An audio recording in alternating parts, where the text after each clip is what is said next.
तो श्रोताओं में से एक बोला, भाई कौन खड़ा है? भाई कौन खड़ा है? दिखाई नहीं पड़ रहा है, मुझे तो लगता है माइक खुद ही कविता पढ़ रहा है।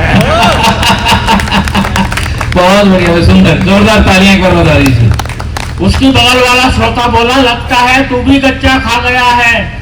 अबे कवि तो खड़ा हुआ है, लेकिन माइक के डंडे की ओट में आ गया। ओह, सुंदर, अद्भुत। नेता लोग आते भाषण दें, कोई बात नहीं, लेकिन कोई कोई नेता ऐसा भाषण देने में एक्सपर्ट हो जाता है, उससे किसी भी विषय पर भाषण दिलवा लो, चाहे उसे उस विषय का खा गा नहीं पता हो। हुआ क्या कि मेरे मोहल्ले में एक वाटर टैंक बना, उसका उद्घाटन करने जो नेताजी आए उन्होंने क्या मजेदार भाषण दिया। 1 मिनट का भाषण आपको जोड़ने के लिए सुनाना चाहता हूँ। बोले, भाइयों और बहनों, ये जो आप वाटर टैंक देख रहे हैं, इसमें वाटर भरा जाएगा। टैंक तो हमारी फौज में भी होते हैं, पर उसमें वाटर नहीं भरा जाता। वाटर यानी पानी। जैसे नई बात बता रहे हैं, पानी 2 प्रकार का होता है, एक साफ पानी, एक गंदा पानी। गंदे पानी में कमल खिलता है, कमल का एक फूल होता है, फूल तो गुलाब का भी होता है, गुलाब के फूल से गुलकंद बनता है, गुलकंद पेट साफ करता है। वाटर टैंक से शुरू हुए थे, पेट साफ करने तक आ गए। पेट तो खरबूजा भी साफ करता है। अच्छा, खरबूजे से यहाँ पे ज्यादा होता है क्या? पेट तो खरबूजा भी साफ करता है। खरबूजा खरबूजे को देखकर रंग बदलता है। हाँ। रंग सबसे बढ़िया जर्मनी के होते हैं जी। जर्मनी वो जहां हिटलर हुआ था, हिटलर वो जिसने वार की थी। वार 8 प्रकार के होते हैं। हाँ। सोमवार, मंगलवार, बुधवार। तालियां बजानी है तो बजानी। बोले 12 प्रकार के होते हैं, सोमवार, मंगलवार, बुधवार, बृहस्पतिवार, शुक्रवार, शनिवार, रविवार और वर्ल्डवार। वर्ल्ड यानी दुनिया। दुनिया गोल होती है, गोल तो रसगुल्ला भी होता है। रसगुल्ला खाने से प्यास लगती है, प्यास को पानी बुझाता है। पानी को अंग्रेजी में वाटर कहते हैं। हाँ। और उसी के लिए ये वाटर टैंक। जिंदाबाद, जिंदाबाद। वीर रस का कवि सम्मेलन था। मंच के थे बहुत ही ठाट बाट। वीर रस के कवि बैठे थे लगभग 60। जी। मैं खुश हुआ, 60 कवियों की पूरी प्लाटून। भाई क्या बात है, आज की रात तो पाकिस्तान के लिए कहर की रात है। जी। तालियां बजनी चाहिए। मैंने कहा जब एक ही कवि पाकिस्तान को निपटा देता तो 60 उसका क्या हाल करेंगे, सोचो। आज की रात तो पाकिस्तान के लिए कहर की रात है। फिर आशंकित हुआ, 60 कवि, वो भी एक ही रस के। भगवान बचाए जो लड़ाई इनकी आज पाकिस्तान से होनी है, कहीं वो इनमें आपस में ही ना चले। 7-8 कवियों ने तो कर रखा था संचालक का घेराव। हाँ। एक कवि बोला देते हुए मूंछों को ताव। बोले पहले कविता पढ़ने मैं जाऊंगा। हाँ। क्योंकि शुरू में यदि किसी और कवि ने पाकिस्तान निपटा दिया तो मैं क्या बाद में झुनझुना बजाऊंगा। पर कवियों ने श्रोताओं में ऐसा जोश भर दिया कि पहले कवि की कविताओं की बमबारी ने ही पाकिस्तान को अधमरा कर दिया। पूरा मंच बन गया था बंकर, सभी कोसने लगे पाकिस्तान को जमकर। पर एक कवि अभी भी पुराने जमाने के नशे में झूम रहा था, मिसाइलों के युग में पाकिस्तान के खिलाफ तलवार लिए हुए घूम रहा था। बहुत बढ़िया, बहुत बढ़िया। बोले कहाँ है पाकिस्तान, तुझे तलवार से निपटाएंगे। हाँ।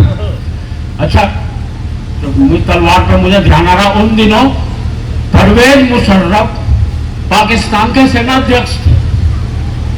एक ने तो बड़े जोश जोश में पंक्ति बोली, बोले ए मुशर्रफ, हम हम तेरे पेट में राणा सांगा की तलवार घोंप देंगे।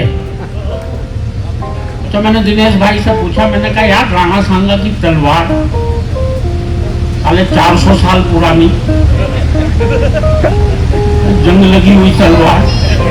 बोले कुछ नहीं यार, उसकी धार से मरेगा तो मरेगा, नहीं तो साला सेप्टिक से तो मरी बढ़िया,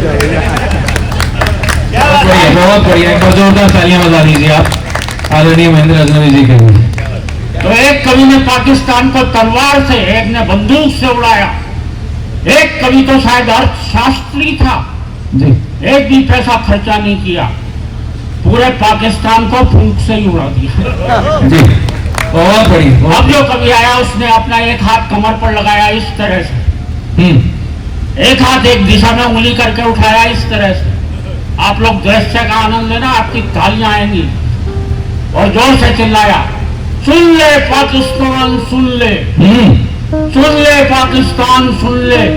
मैं चकराया, अबे यह क्या क्लेश है, जिस दिशा में यार ये कभी उंगली उठा रहा है उस दिशा में तो बांग्लादेश है। बहुत बढ़िया भाई, बहुत बढ़िया, सुंदर।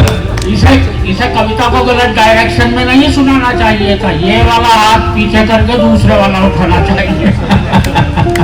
वो फिर चिल्लाया, सुन ले पाकिस्तान सुन ले। एक श्रोता खड़ा होकर बोला, अबे क्या और किससे कह रहा है, पाकिस्तान तो जनजात बहरा है। हो, कमाल कमाल कमाल वाला कमाल। अबे क्या और किससे कह रहा है, पाकिस्तान तो जनजात बहरा है। कवि ने उस श्रोता की नहीं सुनी और इस बार वाक्य बदला, इस्लामाबाद अगर मेरी आवाज सुन रहा हो तो सुन ले। इस्लामाबाद अगर मेरी आवाज सुन रहा हो तो सुन ले।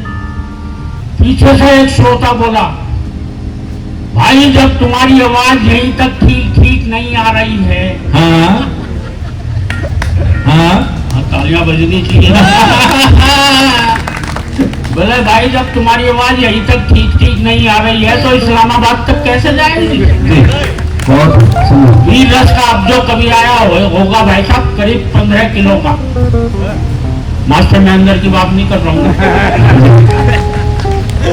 मैंने तो दिनेश भाई से पूछा, मैंने कहा यार ये वीर रस का कभी इतना पतला दुबला इतना कमजोर कैसे हो गया। बोला कुछ नहीं, ऐसा इसलिए हो गया क्योंकि ये हर समय फूंकता ही रहता है। इतना नुकसान ये अपनी कविता से पाकिस्तान का नहीं कर पा रहा जितना अपने शरीर का कर रखा है। बहुत बढ़िया, जिंदाबाद जिंदाबाद दादा। अच्छा, जब इतना पतला दुबला कवि कविता पढ़ रहा था, आप लोग दृश्य का आनंद लेना, माइक यहाँ पर रखा हुआ है और मैं क्या पढ़ रहा हूँ। तो श्रोताओं में से एक बोला, भाई कौन खड़ा है। भाई कौन खड़ा है, दिखाई नहीं पड़ रहा है, मुझे तो लगता है माइक खुद ही कविता पढ़ रहा है। बहुत बढ़िया, सुंदर, जोरदार तालियां एक बार बता दीजिए। उसकी बगल वाला श्रोता बोला, लगता है तू भी गच्चा खा गया है। अबे कवि तो खड़ा हुआ है लेकिन माइक के डंडे की ओट में आ गया। ओह, सुंदर, अद्भुत। ये दिखने में कैसा लगता है जरा पता लगाओ। उसके बगल वाला श्रोता बोला, किसी के घर पड़ी हो तो दूरबीन उठा लाओ। अच्छा, कुछ खपती लोग भी बैठे होते हैं कवि सम्मेलन में। एक अपने घर गया, दूरबीन लेकर आया, उससे देखते हुए बोला, बाप रे ये कवि कराया उसका एक्सरे। अचानक वो कवि बड़ी जोर से थरथराया, और देखना मित्रों मेरे हाथ से मैं क्या बात निकाल कर लाया हूँ। अचानक वो कवि बड़ी जोर से थरथराया। श्रोताओं में से एक बोला, लगता है मिर्गी का दौरा आया। एक श्रोता बोला, इसे जूता सुंघाओ। दूसरा बोला, गरम गरम दूध पिलवाओ। तीसरा बोला, तू कुछ टेंशन में है। अच्छा, गौर से इसकी देख, इसका मोबाइल फोन वाइब्रेशन में है। बहुत बहुत बढ़िया दादा, कमाल, जिंदाबाद। और दोस्त एक बार तालियां बजाओ तो बहुत मन से सुन रहा, मैं प्रणाम करता हूँ। कहाँ था यार, मैं भूल गया। मोबाइल वाइब्रेशन का दादा। वीर रस का अब जो कवि आया भाई साहब, रामलीला वाले अंदाज में आया, जिनका वो अपनी कविता में पाकिस्तान की तरफ बढ़ता जा रहा था, उसका ही माइक से पीछे हटता जा रहा। आते ही चिल्लाया, अब की बार युद्ध हुआ तो हम झंडा फहराएंगे, फहराएंगे सीधे इस्लामाबाद पर। हम्म। इस तरह से कई कवियों के हाथ हवा में जोर जोर से लहराए और उन्होंने क्रम से लाहौर, कराची, सियालकोट, सरगोदा, हड़प्पा, गिलगित, मुल्तान तक में झंडे फहराए। अगर आपकी सोच तक पहुंचती हो तो तालियां चाहता हूँ। और 1 घंटे में श्रोताओं में पैदा ऐसा जज्बा कर दिया कि मंच से ही 5 कवियों ने पाकिस्तान के 47 शहरों पर कब्जा कर लिया। बहुत बढ़िया, सुंदर। ऐसे कब्जा कर रहे थे जैसे सारे प्रॉपर्टी डीलर बैठे हुए हैं। अब अगले कवि की घबरा रही थी आत्मा, क्योंकि 5 कवि तो कर चुके थे पाकिस्तान का खात्मा। पर वो मेरा दोस्त निकला, मंच से उतर के मेरे पास आया। अच्छा। मुझसे बोला, यार अजनबी, क्या करूं, कहां जाऊं, इन्होंने पाकिस्तान का एक भी शहर नहीं छोड़ा है। उसे बाकी शहरों के नाम याद नहीं। क्या करूं, कहां जाऊं, इन्होंने पाकिस्तान का एक शहर नहीं छोड़ा है। मैं झंडा कहां फहराऊं? मैंने कहा, झंडा कहां फहराऊं? तू फिर ऐसा कर जा, झंडा लेकर और आगे बढ़ जा। और सीधे अफगानिस्तान पे चढ़ गया। क्या बात है, क्या बात है। बोला, नहीं यार, वहां तो आजकल अमेरिका बम फेंक रहा।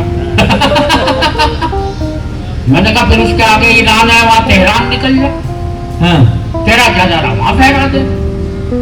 वो बोला, एक बार मेरे भौगोलिक ज्ञान पे तालियां बजा दीजिए सबके। तेरा क्या जा रहा, वहां फहरा दे। बोले तेहरान तो क्या, उसके आगे इराक है, वहां बगदाद, उसके आगे सीरिया है, वहां दमिश्क तक में झंडा फहरा दूं। पर यार शहर दमिश्क, ऐसे नाम पे श्रोता ताली नहीं बजाते। ये है सबसे बड़ा रिस्क। मैंने कहा, फिर तू ऐसा कर ले, ताली भाई। मैंने कहा, फिर तू ऐसा कर ले, या तो राइट टर्न लेके चीन की तरफ निकल ले, या फिर यू टर्न लेके वापस मंच पे आ जा। भाई यहीं से तो तू टेक ऑफ करेगा। कविता समाप्त हो गई, तालियां बजा दीजिए। बहुत बहुत धन्यवाद।